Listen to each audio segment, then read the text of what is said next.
Okay, so good morning, everyone, and welcome to this new seminar. Seminar with the colloquium format. Today we have Eleonora Fiorellino, who has been developing her research career first in the INAF in Napoli, then also in the Kokuli Observatory in Budapest, and also it was the CSFK Institute. Did I get it right? Okay, it's the same. Okay, sorry about that. So today she will be talking to us about her main research interests, which are young stellar objects, and in particular the challenges in the early stages. So whenever you're ready, the floor is yours.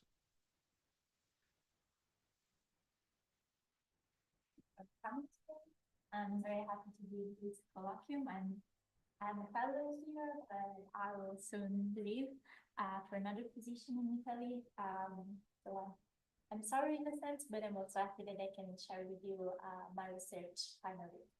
So before talking about accretion and stellar objects, I would like to mention the work that I've been done here with Francisco Garçon.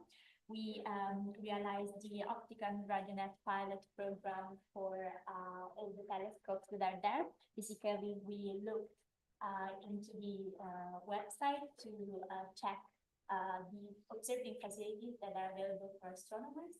And this will be soon published. I think it's very helpful because maybe sometimes you have an amazing idea, but you don't know exactly which instrument that you would need for that time, for this kind of sign. And this can also be very helpful for the next future to implement new instruments that are missing in our landscape. Also, we are working on the telluric correction of the near reduction. You know, maybe if you are familiar with near-infrared spectroscopy, the telluric correction is a big deal. And we are trying to understand whether using azimuthal could be of some advantage with respect to the, standard star calibration. This is a work that is still ongoing, so stay tuned. We will hope to have results available for the community soon. Okay, coming back into the science. Here, the question that we want to address, ideally speaking, is how stellar and planet mass is formed. And that's very challenging, of course, but we know something. We are talking about low mass star formation. For high mass stars, the situation can be different. And for low mass stars, we have a sort of scenario of the process of the star formation. So you know that there are overdensity in the ISM called prestellar cores.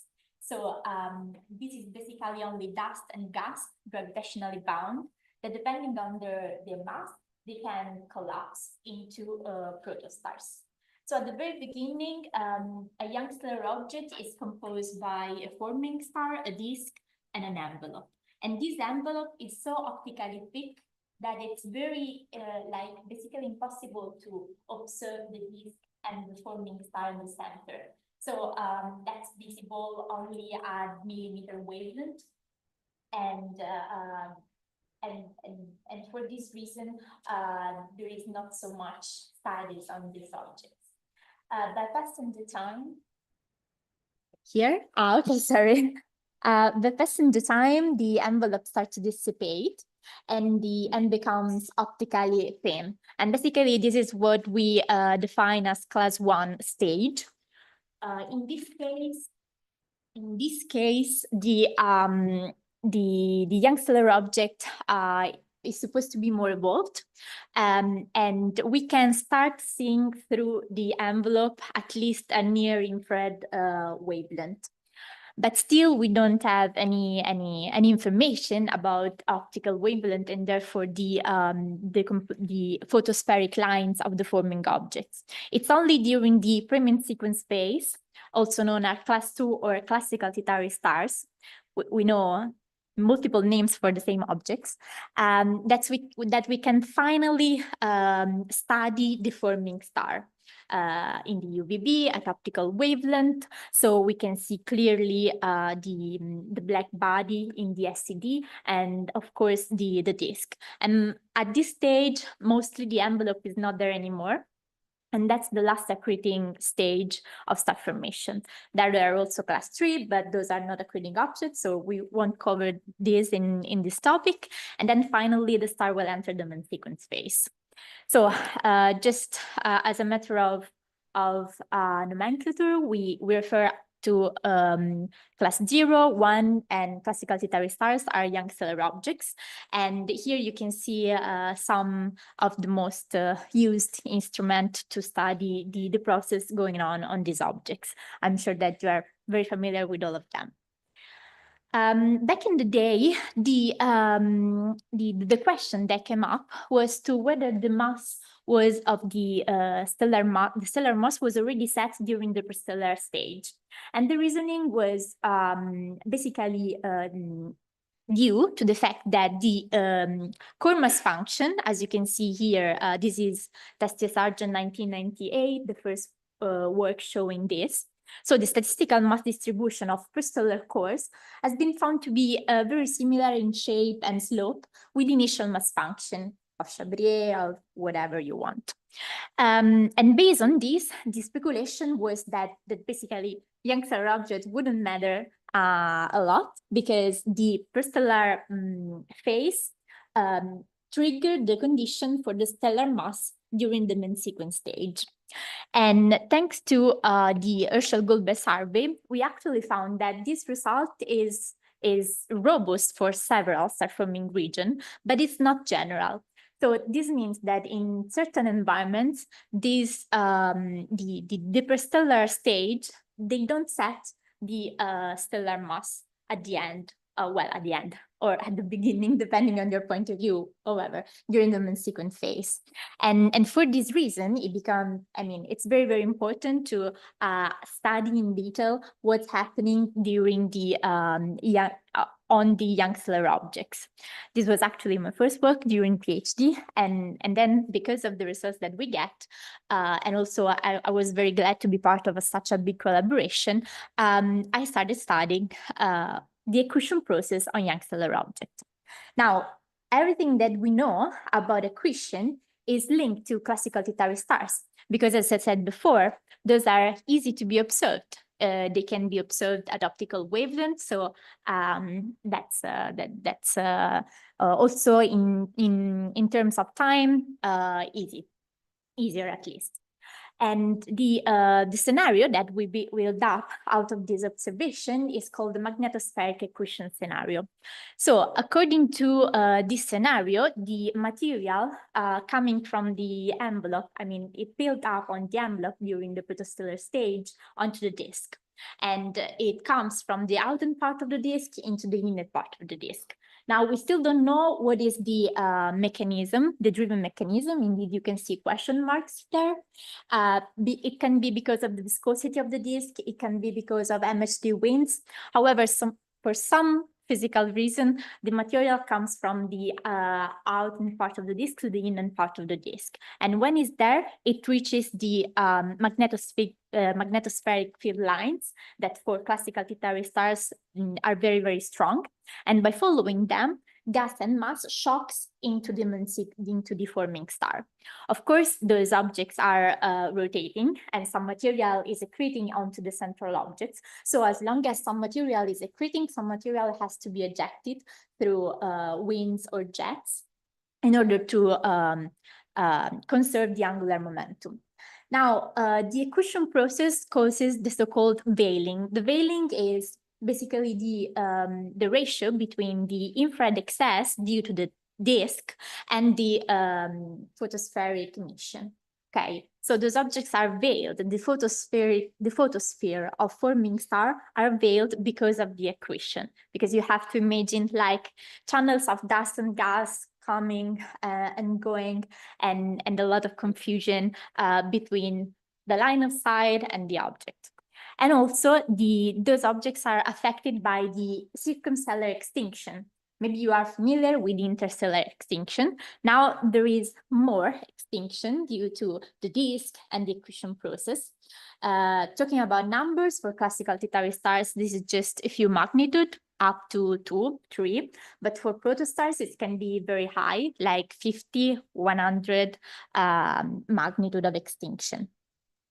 And all of this happens in at astronomical unit scale.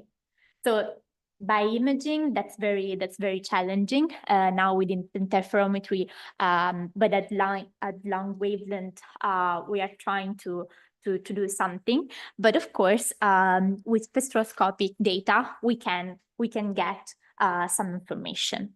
And indeed, there is a link between all these magnetospheric accretion scenario and a spectrum of a classical T-tauri star. Here you can see an example. This is an exutter spectrum of a well-known classical T-tauri star. This is a rouleau, but that's basically the same for every classical T-tauri star. And you can see that the infrared excess and UVB trace the accretion flows. So by modeling this UV excess, we can estimate the accretion luminosity, which is the energy emitted during the accretion process, and that's needed to understand how much material is accreting onto the star. At the same time, there are also the highlighted in the spectra in blue, many lines, calcium, the Balmer lines, the bracket, the Paschen lines, and all those lines trace accretion as well. There are also the forbidden line of oxygen, silicium, iron. All the forbidden line basically traces winds, jets, outflows in general. And then you can see that the presence of the near infrared excess with respect to the stellar photosphere, this infrared excess here traces the presence of the disk. Because once the disk is not there anymore, the accretion process cannot happen anymore. So as long as you have some near infrared excess, it means that the star does have a disk, and it's very likely it's been accreting. Now, in all of this, planets form. Okay. Okay, in this talk, we will focus only on the accretion process. Also, jets with outflow are amazing, disk with ALMA, but we have to just choose an argument for the moment.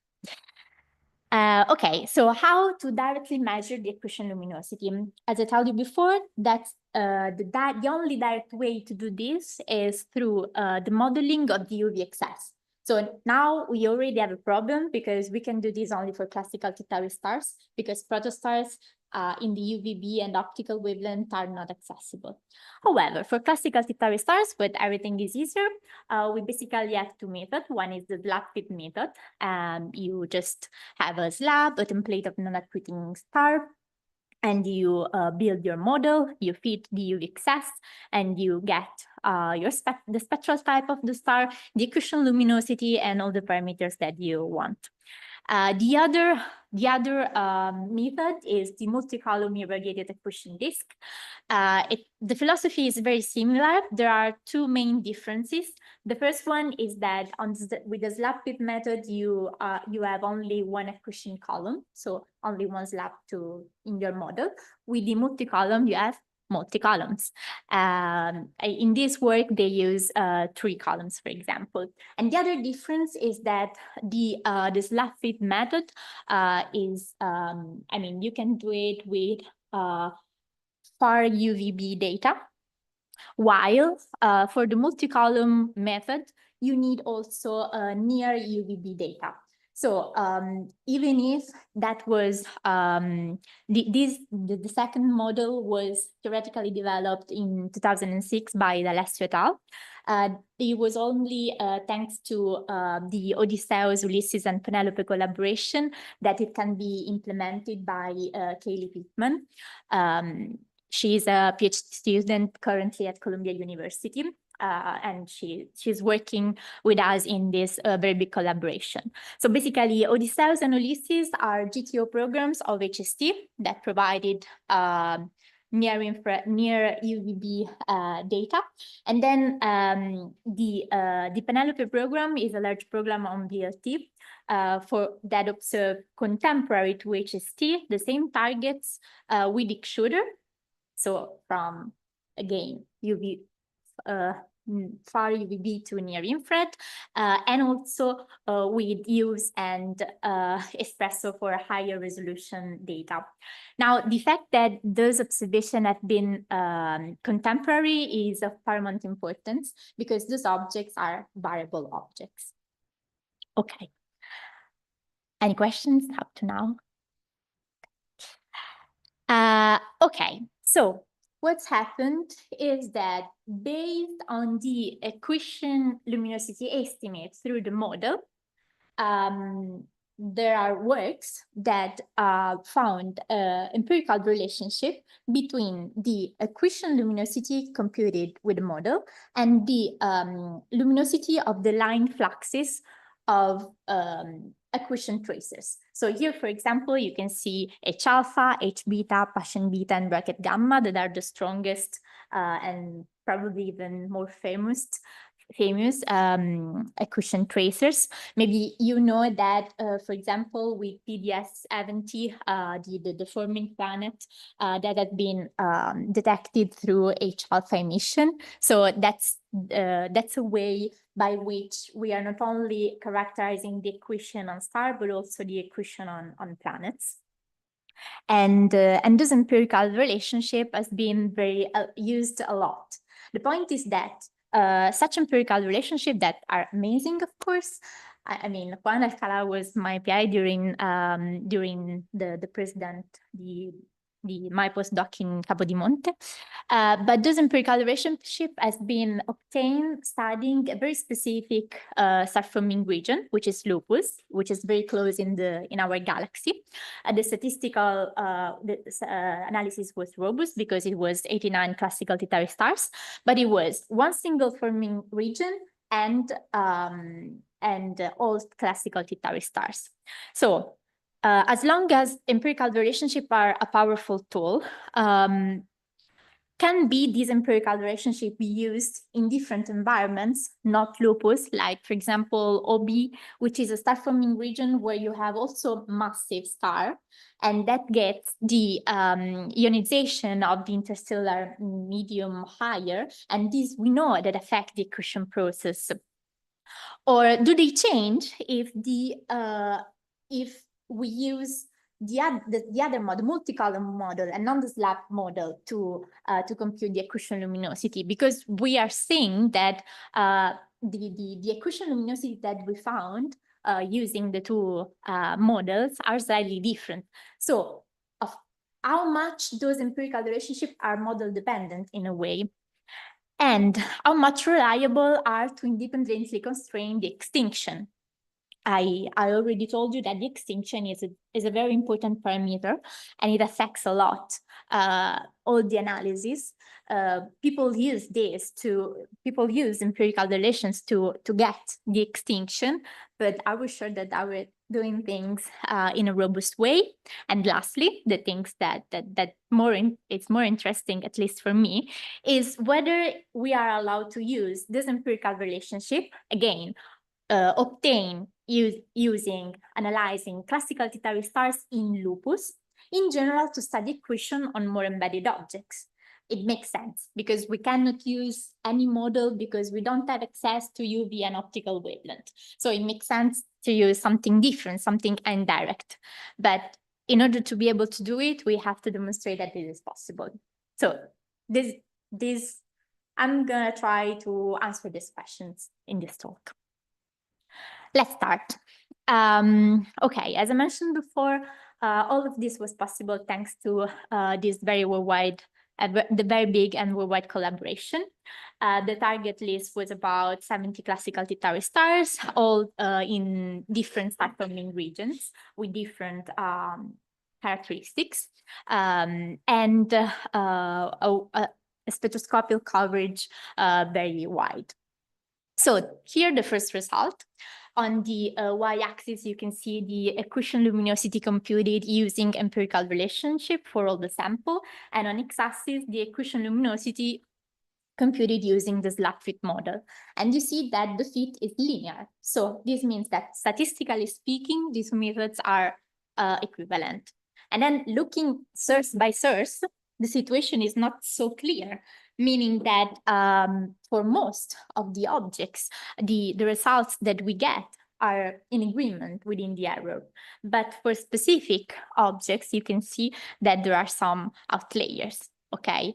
So can we use empirical relationship? I would say that we can, if we are interested on a statistical analysis. But if you are interested in knowing, precisely the equation of a certain object, well, we have to use this relation at least carefully. So here, some example of what can be done with empirical relationship.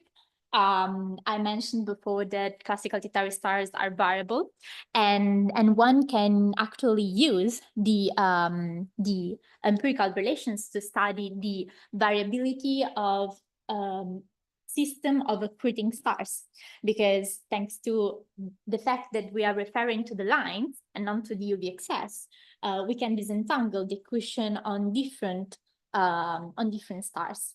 Of course, this is challenging. This is an example. The Q-tau system is a very peculiar binary system of two accreting classical T-tau stars. And in this work, we provided estimate of the equation on both the stars, and we also probed the so-called post-accretion, the fact that the equation on this system is higher during periastron and lower during apastron. But also we try to estimate the variability on larger scale of, for example, WXK, but there are a lot of other works about it, which is a multiple system. Because again, if you are not linked to the axis on the continuum, but if you have a spectroscopical binary or multiple system, there's more information that you can draw out of this. And of course, even if we know a lot of the classical T-tau stars, there's still a lot of work to do on these objects.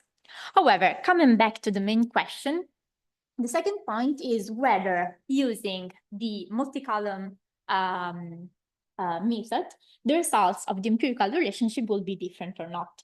Now here we can see, so what I've done was to, again, use the multi-column method to measure the accretion luminosity and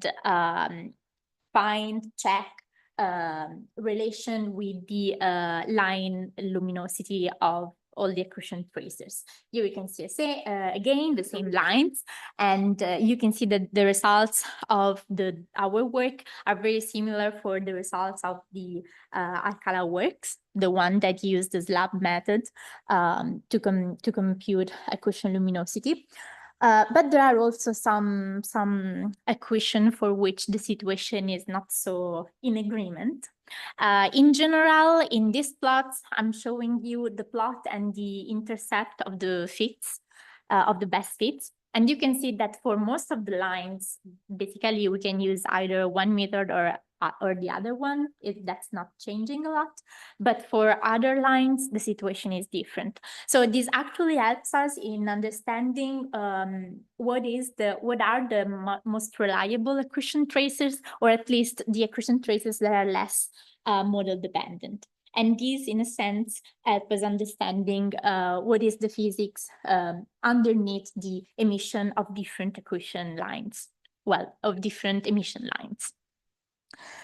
Okay, now we can do a step forward, and we would like to study not only the accretion, but also the stellar parameters. And in order to do this, we need to constrain the extinction. So the question is whether we can use empirical relationship or not. We've seen that basically we can use empirical relationship in general for classical T-tau stars in different star-forming region, and we've seen that we can use most of them at least, not depending on the model that we used. But what about the stellar parameters? So we tried different approaches, and for some of them, the results were not good. But we also we tried again, and we found that by minimizing the difference between the accretion luminosity obtained with different accretion tracers, then we can have good results.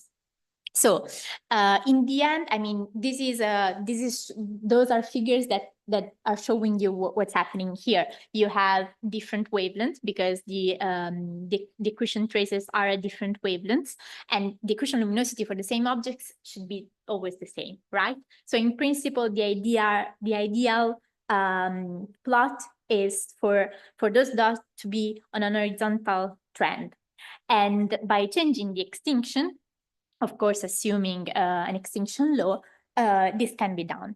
Now, for 52 sources, I mean, the 80% of our sample, the results are in agreement, whether we use whatever model or the empirical relationship. So I would say that it is a robust model on a statistical way to compute the extinction. But there are also cases where the situation is different.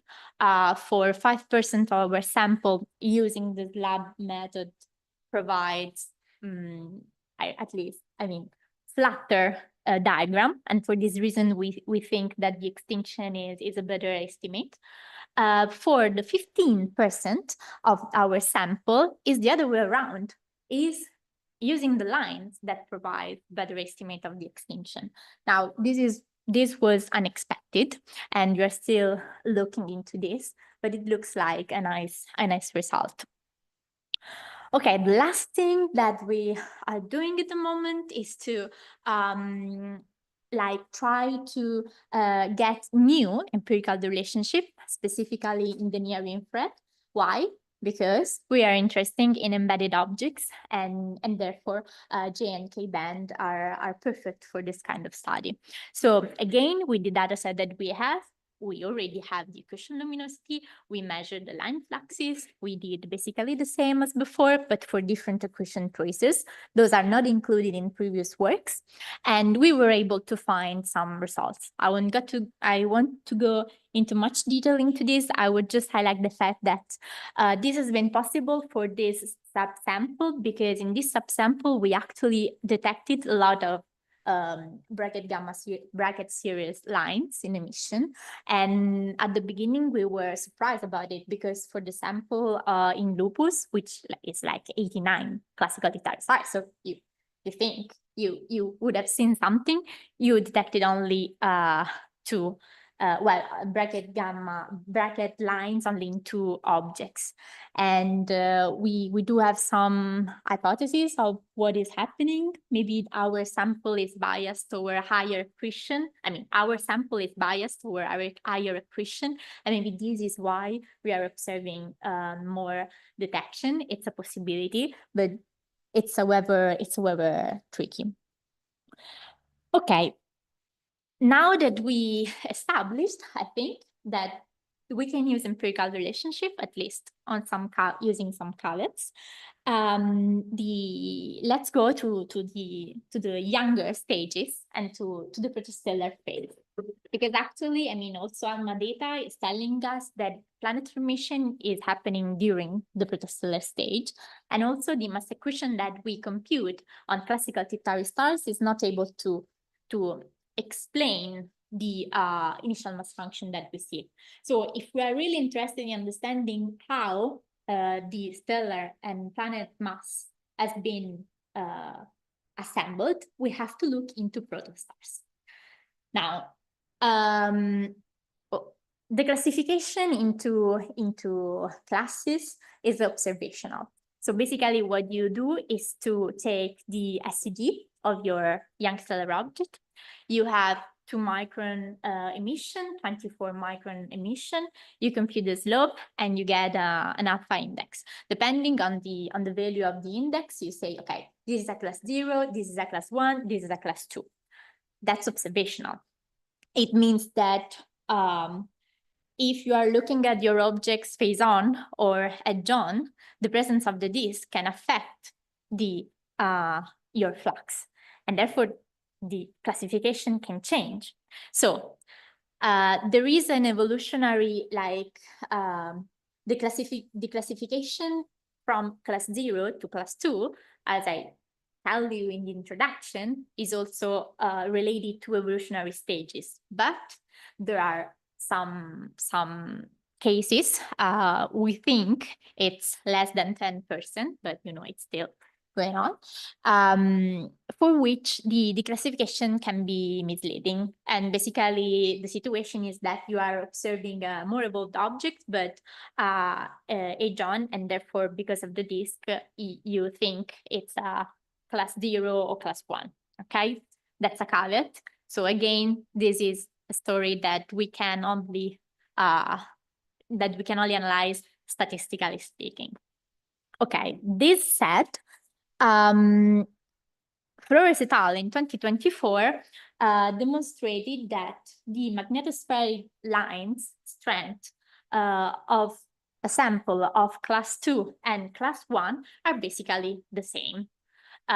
So if we rely on magnetospheric accretion for classical planetary stars, and we say that we can do this because of the magnetic strength, the magnetic strength between class 1 and class 2 is the same. Also, ALMA data are showing us that the geometry, the features, the gaps, all the things that we see in classical planetary stars are also possible to be seen in class 1s. Of course, it's more challenging because there is the envelope and there is more work to do, but the situation can be, in principle, the same. The difference between class 1 and class 2, observationally speaking, is the presence of the envelope. So everything is more difficult in a sense, and we don't have access to optical wavelength. But apart from that, for the moment, it looks like all the requirements to use magnetospheric accretion and therefore empirical relationship and therefore this kind of analysis on class 1 can be done. Okay. So the idea was to observe a set of class 2 and class 1 and try to use empirical relationship and in general self-consistent method that I developed to get the accretion luminosity also for a sample of class 1. So here I'm showing you the first result of this attempt. You can see the mass accretion rate as a function of the stellar mass. And in green, you can see the results for classical planetary stars. And you may say that there are dots, amazing dots with error bars, while for in black and pink are results for class 1s. And there are no dots with error bars, but general bars. Why? Because in this work, I'm using a self-consistent method using indirect way to measure the accretion luminosity and therefore the mass accretion rate. And this implies that I'm only constraining the set of parameters that are possible. I'm not getting a precise value. Okay, this is an important distinction, at least now in 2021. The other thing that you can see is that in general, the accretion rates for class 1s are higher of the accretion rate for class 2. And this is good. We like this because according to our scenario, this is what we expected. But if you look at the numbers, you can see that the range of the mass accretion rate, it's basically between 10 to the -8, 10 to the -6 solar masses per year. And this is not enough because if you take this number and you integrate it with the time scale of class 1s, which is 0.5 megayears according to Spitzer data, you are not able to explain the initial mass function in a sense, okay? So we still don't know when the most of the stellar mass has been assembled. But this has been done only in one single cluster, NGC 1333, in a single star-forming region, which is Perseus. And okay, this can be true for Perseus, but if we want to understand whether this is general or not, we have to generalize this kind of study. So this was the next step. I built up a sample of up to 60 class 1s and did the same analysis basically. And the results, as you can see here, has been confirmed. There is an outlier. This is an amazing protostars. If all the protostars would be like this one, we would have done, but that's not the case. So the situation is actually very similar to NGC 13.3. Actually, the dispersion of the mass accretion rate is larger, between 10 to the minus 8 and 10 to the minus 5 solar masses per year, but still not enough to explain most of the stellar budget. So our interpretation was that either it wasn't the class 1, it was the class 0, the stage where most of the material has been accreted, or there are other mechanisms. That can be other accretion process or boundary layer. It can be, I don't know, streamers that we are now observing with ALMA coming directly from the envelope. It can be also eruptive accretion. We still don't know. There is a recent series of paper by Valentin Legoulet that studied class 0 spectra. And basically what he saw is that the spectra of most of the class 0 that we can observe from ground-based facility in the near infrared are very similar to class 1s. He didn't compute it mass accretion rate, but still it doesn't seem that class 0 could explain this. And actually, what we are trying to investigate in more is how much episodic accretion plays a role in the stellar budget. Now, what is episodic accretion? Here you can see a simulation by Calvert et al. 2000, and this is the mass accretion rate as a function of the age. So in agreement with the story that I told you before, the mass accretion rate is supposed to be very high at the beginning and then decreasing with the time. This also makes sense because the material on the disk will diminishing within the time. So we would expect a lot of mass accretion at the beginning and then less and less. But then there are also, you can see some spikes here and there, very strong bursts. We call them Fiori and Exori bursts. There are some differences between those two classes, but basically the situation is always the same.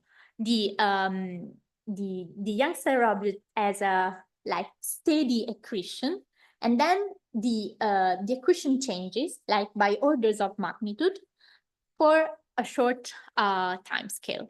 That can be days or weeks for XRs, but can be actually centuries for Fiors. So there are Fiors for which we only have seen the burst phase because there are no human scale that can see differently. But the problem that we have, so in principle, if you look at this simulation and you do your numbers, the presence of strong bursts could explain the stellar budget. The problem that we have is that it's a statistical one. So we don't observe enough Fiors and Dexter to get the numbers right. And so we are looking for more variable star of this kind. So within the glorious collaboration, we use Gaia to discover new eruptive objects. And for the moment, we observe about 20 new young stellar objects. Unfortunately, Gaia stopped. So we are still digging into the archival data. We're waiting for the next Gaia release, but yeah, the numbers are not so high as we expected on one hand. But on the other hand, Gaia is an optical instrument. So of course, it was able to observe extremely dim objects, but in the optical. And what we, most of the bursts are occurring before, during the protostellar stage, as also the simulation here are suggesting, we have to move toward longer wavelength. So for this reason, things as Gaia near will be very, very helpful, for example. And we have reasons to think that protostars are more likely to show eruptive and episodic accretion. Here you can see one of the results of our work. This is the disk mass as a function of the stellar mass. Now the disk mass has been computed with ALMA data. There are some problems about this, but we will talk about this during the question if you want. And here basically you can see that color sources are protostars and white sources are classical tetheric stars. And the region highlighted in blue is the region described as the instability disk regime region by Lodato et al. 2016. And basically this means that the sources here laying in the blue region are the sources that are whose disks are not stable. The fact that the disks are not stable can actually trigger the eruptive mechanism and the very strong burst. So in this work, we found out that up to 78% of the protostars that we observed actually lay in this unstable disk regime. Here, the situation is more complicated because, for example, ALMA surveys for Orion show different results. At least in their work, most of the class 0 that they observed were not in the unstable disk regime. So there is a lot of work to do. With different analysis technique, we are getting different results. And this is why we need monitoring programs on protostellar variability. Please remember this when you will review ESO proposals. And okay, now we want to test simulations observation. We are slightly changing topic, but now that we have a mass accretion rate on class 1s, maybe we will be able to understand the physical mechanism. Maybe you remember that we still don't know whether it's the viscosity or the MHD winds that are driven the accretion mechanism on young stellar objects. And basically the reason why we don't know this is that both of the mechanisms are able to explain the observational results that we see. It's only before, like back in the time, that there are differences. And of course, I mean, we're like, okay, just let's prove what our result will demonstrate, comparing the models that we have with the observation that we collected. And this is the result. Here you are seeing the mass accretion rate as a function of the disk mass. So first, you can see the evolutionary trend. Again, colors objects are class 1s and white dots are class 2. And you can see that the population are different. That's pretty clear. The second thing is that we fit the class 1 population, and we found that the slope that we get was flatter than the slope get the best fit of the classical Tetheric star. There is no way that those two slopes can be in agreement. And what does this mean? Well, a slope as observed for class 2 by Manara et al. 2016 is actually in agreement with the prediction of magnetospheric accretion. The fact that we found another slope not in agreement within the error for no reason, yeah, it's interesting also because we used the assumption of magnetospheric accretion to analyze those objects. So we will discuss this a lot in the letter. We had no idea what was happening. Then we fit the prediction of the model, the viscous in orange, the wind, MHD winds in blue, and the hybrid model in brown. And we found that there was non-agreement neither with none of these three methods. I mean, one can say that maybe the hybrid method can at least reproduce the evolutionary trend, okay, but still there are outliers. And therefore we were like, okay, this is making zero sense. And we try to discuss this with people that actually developed the models to say, okay, what have you done in detail? Because that's not working. We are missing a piece of information here. And we found out that actually there is no way that we can really compare our observation with these models, because these models starts from classical T-tauri stars. So when they say this is age 0, they don't really mean age 0. They basically means age, I don't know, 2 mega years. And the reason why they're doing well, it's a numerical problem, but the main difference between protostars and classical T-tauri stars is the presence of the envelope. Now, the presence of the envelope replenished the disk continuously. So the main difference between these models and the models that we would like to have to actually compare them with our result is that in classical T-tauri stars, the disk mass is set and it can only diminishing within the time because of planet formation, because of accretion. In class 1s, this is not the case. We have a disk mass and it can be replenished by the material infalling from the envelope. So because of this, we cannot recollect the data with the models. So the key message here is we need different models optimized for protostars. But there are also observational problems. Indeed, we discovered that for 4 of our objects, we found extremely oddly short depletion time. The depletion time is the time by which all the material in the disk will be dissipated. And I mean, numbers such this, less than thousands of years, are not just physically possible. So this again is a problem of the model, but is also telling us something observationally, because all those sources lays in a particular disk mass regime, and this is the low disk mass regime.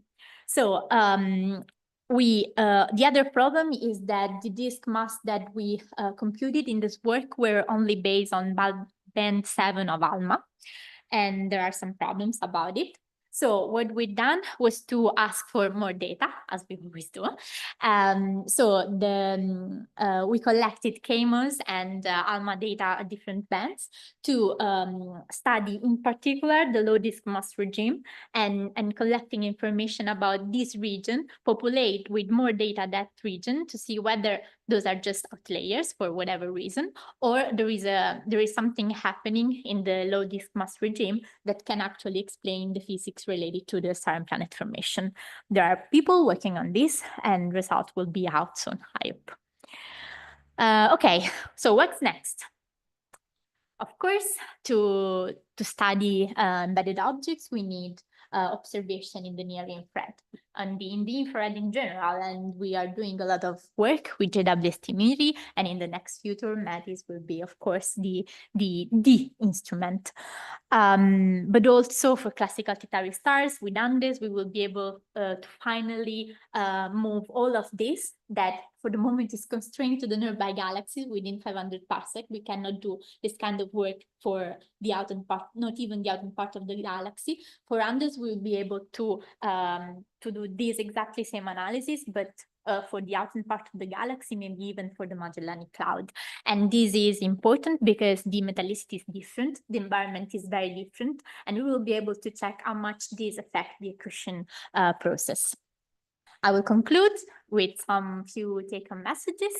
I hope I convince you that understanding accretion is fundamental to get initial conditions. Initial conditions of classical T-tauri stars are not initial conditions. Initial conditions of protostars are initial conditions for both stellar and planet formation. And indeed, the protostellar phase is really key. Is really key. We are working on observation, but we also need models, because without models, we are relying only on what we know about classical T-tauri stars, and this is not enough. And new facilities will help a lot. I mentioned DST, also SKU, of course, hopefully Gaia Near, but maybe also a new GTC instrument. Okay, I thank you for your attention, and I'm welcoming questions.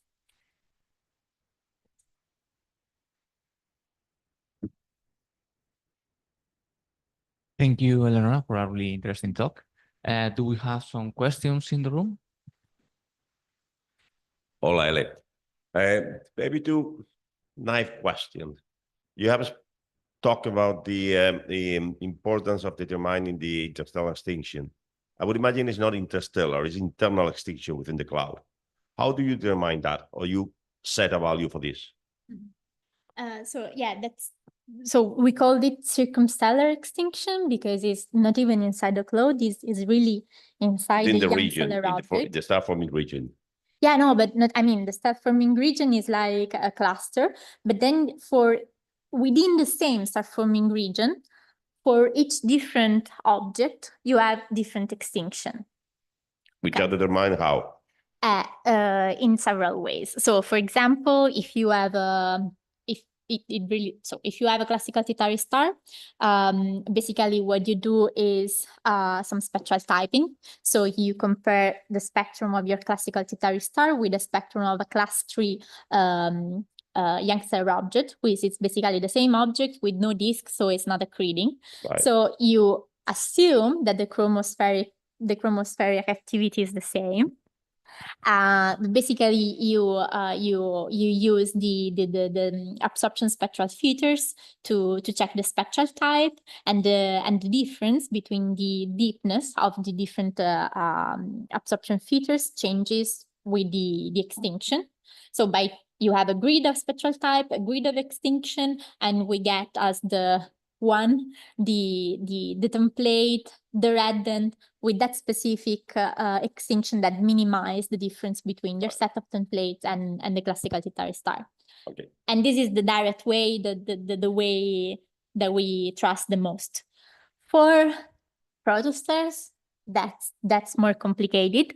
So for example, it can be done. So in my self-consistent method, I used an approach which is indirect, but it relies on equations that are robust. So you have that the bolometric luminosity of your object is the direct sum between the accretion and stellar luminosity. And then you have evolutionary tracks. And then you have the empirical relationship that links the accretion luminosity to the luminosity of the accretion tracers at different wavelengths. And therefore, again, with different, with the extinction that is different depending on the wavelength, but in the end it's the same. And you have the bolometric equation. So if you do this and you are able to directly compute the veiling, again, what the output of this is the set of stellar parameters that minimize all this set of equation. That's indirect, but for the moment is the best that we can do. So you didn't consider any dust model, for instance? No, because in a sense, the dust model is inside the, like, those are nearby. It's within the calculation somehow. Yeah. Is the interstellar extinction here is way less than the circumstellar extinction because those star-forming regions are 100 parsec, 200 parsec away. Second question is about viscosity. So you mentioned about viscous model to be able to explain this accretion rate. How do you treat viscosity? Because viscosity is a difficult parameter that depends on many other basic parameters like density, temperature, and so on. So how do you deal with this? Models relies on observations. So for classical T-Tauri stars, we can provide the density, the temperature, and so on. The point is that now, in my opinion, the models that we should trust the most are the population ones, because they don't assume a single parameter for everything. They just, assume a population of different objects with different parameters that can represent, in a sense, what the observation suggests, and end up with some results. But I mean, it depends on the parameter that you choose. For example, specifically for the viscosity index. And that there is a lot of debate about it. And I don't think I'm the one.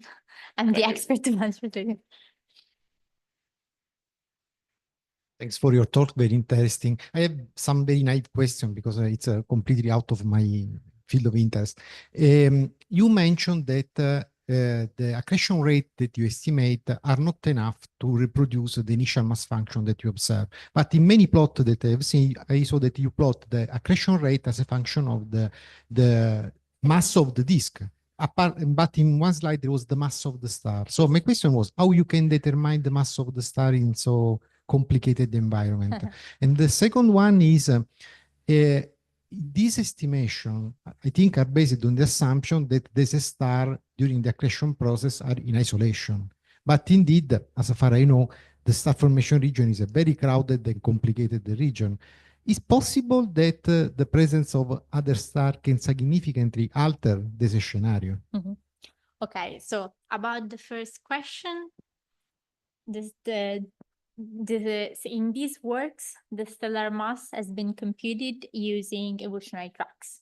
So basically, you measure the effective temperature through the spectral type, and you measure the stellar luminosity, and then you get the stellar mass out of the evolutionary tracks.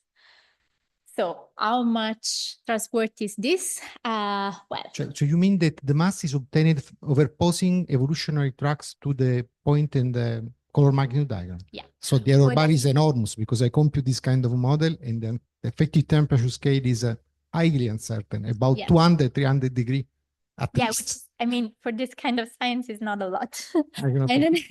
That's stellar physics, but you cannot have the same accuracy for, I don't know, main sequence stars, for example. Okay. However, there are also other ways. Like, for example, I got Crier's data, and what I'm trying to do is to directly measure the stellar mass using Keplerian velocities. For some objects, if you are very lucky and you have enough resolution, you can do it. But I mean, I spent 3 periods to convince them to get the observation. Now that I get, I hope to be able to do that, and maybe we will implement this way to directly measure stellar mass. But that's hard. About the second question, and also, I mean, this is important because it affects the mass accretion rate. So to me, it's a priority. To convince the community that you have to give me time to do this, that's more challenging. I understand. So the second question was about the environmental effect, the fact that the star is not in isolation.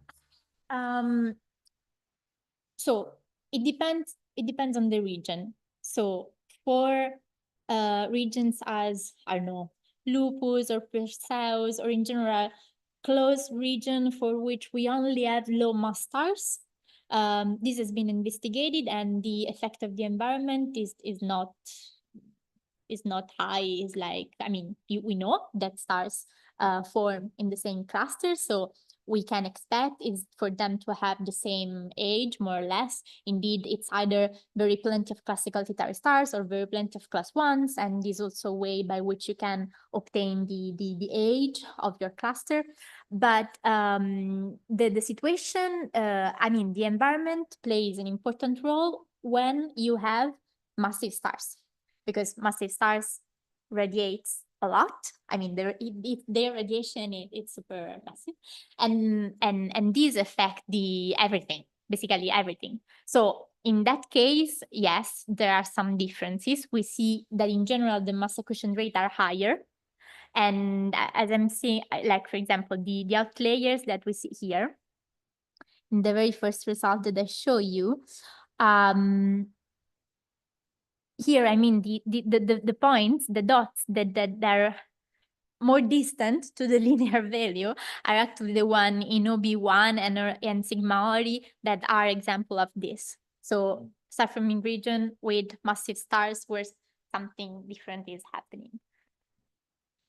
Just one point. You mentioned the need for model, but I have not understood what kind of a model you need. Because if you refer to evolutionary tracks of protostar in referring to objects that are not real stars, but if you consider stellar model obtained starting from very small seed accretion with different scenario, hot accretion, cold accretion, whatever, and after the star that reach the IAC track, this can be obtained easily. We have this kind of model if you need. The point, if you mean a simulation of the protostar and disk, is another story.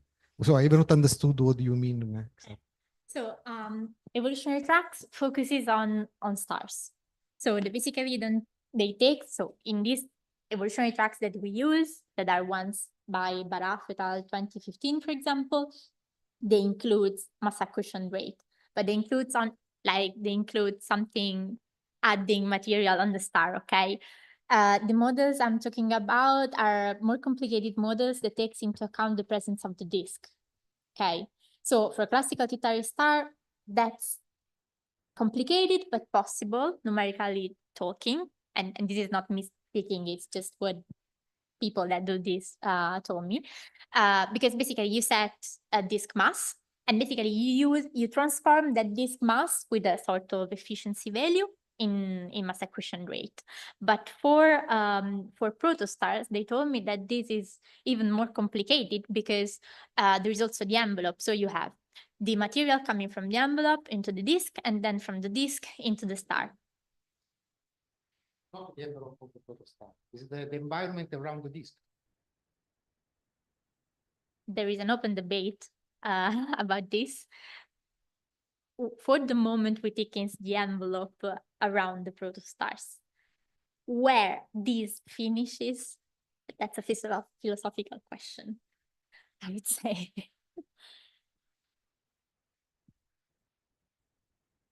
Any more questions in the room or online? No? Okay, then if not, we can thank the speaker again.